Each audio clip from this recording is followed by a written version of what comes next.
خالد طفل صغير يتمتع بشغف كبير تجاه شراء السيارات الصغيرة المتنوعة بأشكالها وألوانها المختلفة. يحب خالد تنظيم هذه السيارات بطرق مبتكرة، حيث يرتبها إما حسب لونها أو شكلها أو حجمها. رتب خالد السيارات بشكل معين، حيث وضع سيارة حمراء تليها سيارتين صفراوتين.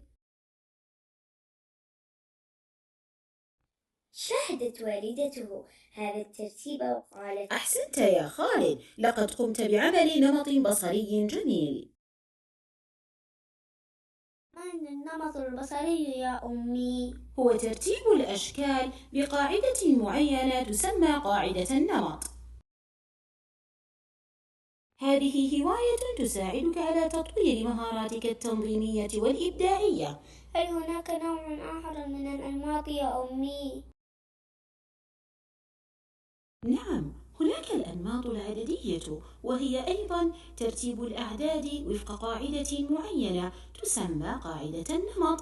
فمثلا عندما توفر أختك نورة 4 ريالات يوميا، كم ستوفر في اليوم الخامس؟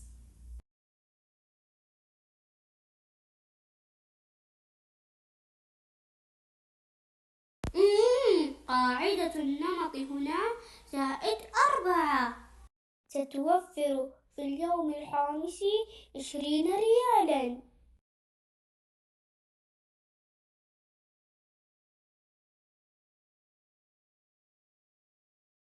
من أنواع الأنماط النمط الصوري والنمط العددي، ونستطيع التوسع في النمط لاكتشاف قاعدة النمط.